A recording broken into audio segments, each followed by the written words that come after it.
अंग लगेगा, लिया दिया संग चलेगा, और बचा खुचा जंग लगेगा। खा लिया मिट्टी हो गया, दे दिया सोना हो गया, और रह गया पत्थर हो गया। वो तो पत्थर के समान है जो रह गया, रख लिया उसको। तो ध्यान रखना, तत्व चिंतन, तत्व श्रवण, तत्व निर्णय, तत्व श्रद्धान, तत्व आचरण, तत्व अनुभूति, तत्व प्राप्ति, ये सब भावनाओं की विशुद्धि के स्टेप बाय स्टेप परिणाम है, भाव है आत्म तत्व को प्राप्त करने के लिए, भगवान बनने के लिए। तो सबसे पहली सीढ़ी है तत्व श्रवण। श्रवण कीजिए, सुनिए, कुछ भी समझ में नहीं आता फिर भी सुनिए, कुछ भी आपको चिंतन नहीं होता, कुछ नहीं होता फिर भी सुनो। सुनते सुनते सुनते सुनते दो चार बातें तो दिमाग में रहेंगी, है ना। उनका चिंतन होगा, उनका निर्णय होगा, उनका श्रद्धान होगा, और बस दो चार बातों का भी श्रद्धान हो गया तो फिर पैसे से पैसा आगे बढ़ जाए। राजकुमार अभिराम के बारे में बताया था, हिरण के पर्याय में जिनवाणी श्रवण की, हिरण के पर्याय में मुनिराज के मुख से जिनवाणी सुन के, और मंदिर की बजती हुई घंटियों को और पूजाओं को सुन करके उसके अंदर धर्म रुचि पैदा हुई, और संन्यास पूर्वक मरण करके स्वर्ग को प्राप्त हुआ, और वह भविष्य में राम और लक्ष्मण का भाई भरत बन करके मोक्ष को प्राप्त हुआ। तो ध्यान रहे, ये आज का तत्व श्रवण बेकार नहीं जाएगा। ये तत्व श्रवण, तत्व श्रद्धान, तत्वानुभूति और तत्व की प्राप्ति तक आपको ले जाएगा। इसलिए तत्व की बातें सुन करके अपने दर्शन को विशुद्ध बनाते चले, और वह दर्शन बुद्धि 16 कारण भावना तीर्थंकर बना देगी।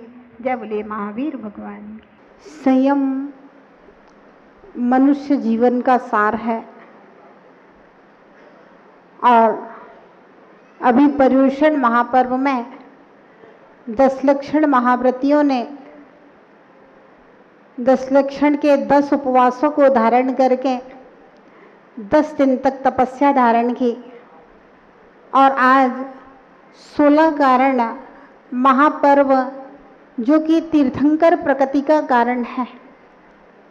कल बताया था कि तीर्थंकर प्रकृति का बंध एकमात्र केवली के पादमूल में और पुरुष पर्याय से युक्त मनुष्य को ही प्रारंभ होता है।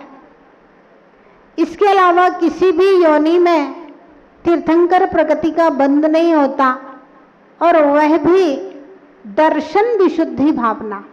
ध्यान रहे, 16 उपवास कर लीजिए, 32 उपवास कर लेना, 132 उपवास कर लेना, 365 उपवास कर लेना, लेकिन तीर्थंकर प्रकृति का बंध नहीं होगा।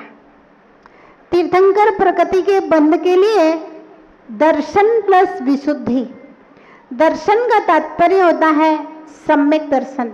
हाँ, जिनवाणी के ऊपर सच्चा श्रद्धान होना, सच्चे देव के ऊपर सच्चा श्रद्धान होना, सच्चे गुरु के ऊपर सच्चा श्रद्धान होना, और सच्ची जिनवाणी के ऊपर श्रद्धान होना। और जहाँ पर जिनवाणी में श्रद्धान होगा वहीं पर 7 तत्वों के प्रति श्रद्धान होगा, और 7 तत्वों के अंतर्गत अपना आत्म तत्व भी आता है। और जिस जीव को आत्म तत्व के सही स्वरूप के ऊपर श्रद्धान होता है वह वास्तव में सम्यक्त होता है। वह सम्यक्त की विशुद्धि ही दर्शन विशुद्धि भावना कही जाती है। ध्यान रहे, इस संसार का प्राणी 33.5 करोड़ देवी देवताओं के ऊपर विश्वास तो कर लेता है, लेकिन अपने इस देह के अंदर विराजमान परमात्मा स्वरूप स्वयं की आत्मा की शक्ति के ऊपर विश्वास नहीं हो पाता। अगर इस जीव को आत्म शक्ति के ऊपर विश्वास हो जाए, अगर इस जीव को आत्म स्वरूप के ऊपर विश्वास हो जाए, अगर इस जीव को अपनी आत्मा के अरिहंत तत्व और सिद्धत्व शक्ति के ऊपर विश्वास हो जाए, फिर कोई कारण नहीं कि यह जीव अपनी आत्म कल्याण से वंचित रह जाए। आचार्य भगवान पूज्यपाद महाराज लिखते हैं, जब तक यह जीव इंद्रिय द्वारों के द्वारा बाह्य पदार्थों को ग्रहण करता रहता है, तब तक इस जीव का उपयोग अपनी अंतरात्मा को देखने की ओर नहीं जाता है। और जब तक यह जीव अपनी अंतरात्मा के अभिमुख नहीं होता है, एकत्व विभक्त आत्मा के प्रति इसका चिंतन मनन नहीं होता है, विचार नहीं होता है, निर्णय नहीं होता है, तब तक सम्यक तो कोई भूमिका नहीं बनती है। हाँ, जब तक आत्म तत्व के ऊपर श्रद्धान होगा, तब सात तत्वों पर श्रद्धान होगा, सात तत्वों पर श्रद्धान होगा, जिनवाणी जिनेंद्र और जिन गुरुओं के ऊपर श्रद्धान होगा। ध्यान रहे, चाहे कोई 13 पंथी हो, चाहे 20 पंथ हो, भगवान महावीर ने किसी भी पंथ को मोक्ष मार्ग नहीं कहा। आगम का पथ, जिनेंद्र का पथ मोक्ष का मार्ग है, न 13 पंथ मोक्ष मार्ग है, न 20 पंथ मोक्ष मार्ग है। और जो लोग 13 पंथ की धारणाओं से ग्रसित हैं, वे भी अभी भ्रम में हैं, और जो लोग मात्र 20 पंथ की धारणाओं में ग्रसित हैं, वे भी मात्र भ्रम में हैं। आत्मा का कोई पंथ नहीं है, आत्मा तो बिल्कुल निर्ग्रंथ है, उसको किसी भी पंथ, किसी भी परंपरा, किसी भी संप्रदाय से आत्मा का कोई भी संबंध नहीं है। हमारे यहाँ तो शेर भगवान महावीर बन जाता है, हमारे यहाँ हाथी का जीव भगवान पार्श्वनाथ बन जाता है, नाग नागनी धरणेन्द्र और पद्मावती बन जाते हैं। एक शेर का जीव प्रीतंकर राजकुमार बन के निर्वाण की सिद्धि कर लेता है, एक हिरण का जीव भरत बन करके मोक्ष को प्राप्त कर लेता है। फिर यहाँ पंथ परंपराएं कहाँ, यहाँ तो पशु भी निर्वाण की सिद्धि करने वाले हैं, फिर इंसान की तो बात क्या है। हाँ, जब यह जीव संपूर्ण पंथ परंपराओं से रहित होकर के जब यह आगम के पथ को जिस दिन स्वीकार करेगा, जिनेंद्र भगवान की वाणी के ऊपर जिस दिन श्रद्धान करेगा, ध्यान रहे मार्ग सम्यक तो ना हो और आगे अवगाढ़ परम अवगाढ़ सूत्र अर्थ सम्यक तो ना हो, अगर इस जीव को मात्र आज्ञा सम्यक की प्राप्ति भी हो जाती है, तो यह जीव मोक्ष मार्ग की ओर अग्रसर हो जाता है। हाँ, आज्ञा सम्यक के लिए ज्ञान की आवश्यकता नहीं, आज्ञा सम्यक के लिए दान की आवश्यकता नहीं, आज्ञा सम्यक के लिए चारित्र की आवश्यकता नहीं, आज्ञा सम्यक के लिए गाथाएं रटने की आवश्यकता नहीं, आज्ञा सम्यक के लिए मात्र जिनेंद्र भगवान की क्या आज्ञा है। हाँ, एक शेर भी आज्ञा सम्यक स्वीकार कर लेता है, एक हाथी भी जो अनपढ़ है, जिनको एक अक्षर लिखना नहीं आता, एक अक्षर पढ़ना नहीं आता, ऐसे त्रियंश जीव भी आज्ञा सम्यक को स्वीकार कर लेते हैं। मात्र जिनेंद्र भगवान की जो आज्ञा है वह मुझे स्वीकार है। ध्यान रखना, जब तक कसायों की मंदता नहीं होगी तब तक यह जीव आज्ञा सम्यक को स्वीकार नहीं कर सकता। हाँ, कसायों की मंदता और परिणामों की विशुद्धि, ये दोनों जिस दिन होती हैं उस दिन हम आज्ञा सम्यक को स्वीकार कर पाते हैं। और जब भी सम्यक दर्शन की शुरुआत होती है तब आज्ञा सम्यक से ही सम्यक दर्शन की शुरुआत होती है। उसके बाद आगे श्रद्धा बढ़ते बढ़ते बढ़ते बढ़ते जब तक केवल ज्ञान नहीं हो जाता तब तक सम्यक की भूमिका में उन्नति होते होते होते होते केवल ज्ञान तक सम्यक की भूमिका बढ़ती है। तो दर्शन विशुद्धि जो है, सम्यक दर्शन होगा तो उसकी विशुद्धि होगी। कुछ लोग कहते हैं मुझे अपनी आत्मा का कल्याण नहीं करना है, मैं तो सिर्फ दूसरे के कल्याण के लिए प्रयत्न करता हूँ। भगवान महावीर कहते हैं ये जिन शासन धोबियों का शासन नहीं है। धोबी होता है अपने तो गंदे कपड़े पहने रहता है और दूसरे के कपड़े सफाया कर करके देता है। ये जिन शासन धोबियों का शासन नहीं है, ये जिन शासन ऐसा शासन है कि वही पहले जब आप अपना दीप जलाएंगे, आपका दीप जला होगा, तो आप अपने एक जलते हुए दीप से 1000 और 1,00,000 दीप जला सकते हैं। और यदि आपका दीप स्वयं का बुझा हुआ है तो आप 1,00,000 बुझे हुए दीपों को मिला करके भी एक भी बुझा हुआ दीप जल नहीं सकता। एक जलता हुआ दीप 1,00,000 बुझे हुए दीपों को जला सकता है। 1,00,000 बुझे हुए दीप एक दीप को जलाने में भी समर्थ नहीं है। आचार्य यतिवृषभ आचार्य अमित गति स्वामी ने मरण गंडिका और भगवती आराधना में आचार्य शिवारी स्वामी ने लिखा है। उन्होंने कहा कि करोड़ों द्रव्यलिंगी मुनियों की अपेक्षा से एक भावलिंगी मुनि श्रेष्ठ है।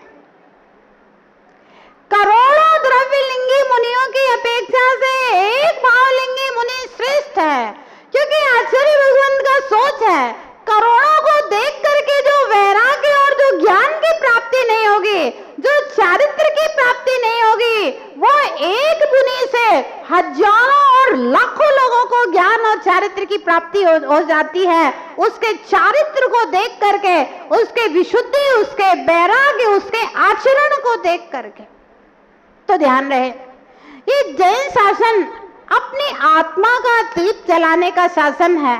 पहले हम अपना दीप जलाएं, उसके बाद दूसरों के दीपकों को जलाने की बात करें। दर्शन विशुद्धि, पहले दर्शन यानी कि सम्यक दर्शन, मैं जिन शासन के प्रति श्रद्धावान हूँ, पहले अपने अंदर, और उसके बाद में जिन शासन के प्रति सारी दुनिया श्रद्धावान हो, सब लोग जिन शासन को प्राप्त करके अपनी आत्मा का कल्याण करें, ऐसा परम संक्लेश भाव जो होता है, उस संक्लेश शब्द दिया है धवल जयधवल पुस्तकों में। ऐसा तीव्र संक्लेश दर्शन विशुद्धि वह जीव के लिए तीर्थंकर प्रकृति का कारण होता है। हाँ, जब तक केवली का पालमूल नहीं है, तब तक यह जीव 16 कारण की पूजा करके, 16 कारण का जाप करके, 16 कारण के 32 एकासना करके, कोई एक उपवास एक आहार करके, कोई 16 उपवास करके उन 16 कारण भावनाओं को भाता है, उनकी उपासना करता है, उनकी आराधना करता है, तो निश्चित रूप से इस जन्म में नहीं, अगले जन्म में ऐसे नियोग प्राप्त होंगे, ऐसे संयोग प्राप्त होंगे, जिससे वो केवली के पादमूल में बैठ करके दर्शन विशुद्धि भावना भा सके। 10 लक्षण जो व्रत करते हैं, बहुत छोटे छोटे बच्चों ने भी 10 लक्षण व्रत किए। एक छोटा सा बच्चा 13-14 साल का था, उसने भी 10 लक्षण व्रत किए हैं। आज ये छोटे छोटे बच्चे जानते नहीं है 10 लक्षण क्या होता है, लेकिन फिर भी देखा देखी करके अगर अकाम निर्जरा भी कर रहे हैं, तो आचार्य उमा स्वामी महाराज ने तत्वार्थ सूत्र ग्रंथ में अकाम निर्जरा को भी देवायु का और देवगति का कारण कहा है।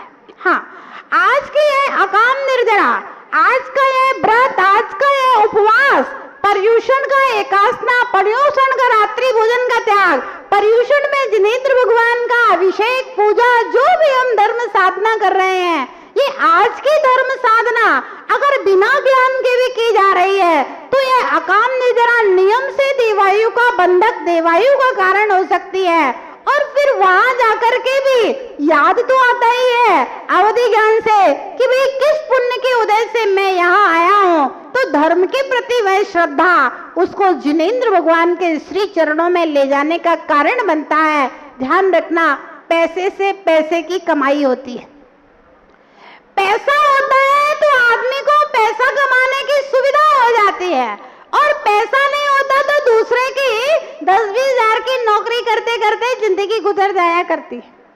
तो पैसे से पैसा, इसी प्रकार से पुण्य से पुण्य, जीव का पुण्य का उदय है कि उसकी क्षमता है 10 उपवास कर पा रहा है, 16 उपवास कर पा रहा है, 32 उपवास कर पा रहा है ना, एकासना कर पा रहा है। पुण्य का उदय है कि भगवान का अभिषेक पूजा आराधना कर पा रहा है, और यहाँ कर रहा है तो और पुण्य बढ़ेगा, आगे और मिलेगा, फिर वहां और उत्कृष्ट भावनाओं से करेगा तो और अच्छा मिलेगा। इस प्रकार से बढ़ते बढ़ते एक दिन परमार्थ की सिद्धि हो जाती है, निर्वाण की सिद्धि हो जाती है। शुरुआत सबके जीवन में ध्यान रखना ऐसे ही होती है। महापुरुषों के जीवन चरित्र उठा करके देखना, चाहे भगवान महावीर का जीवन चरित्र हो, पारसनाथ का हो, आदिनाथ का हो, और कोई श्रीपाल का जीवन चरित्र हो, राजा श्रेणिक का हो, किसी का भी जीवन चरित्र उठा करके देखना, हर व्यक्ति के जीवन चरित्र में शुरुआत इसी प्रकार से होती है जैसे आप लोग सब शुरुआत कर रहे हैं।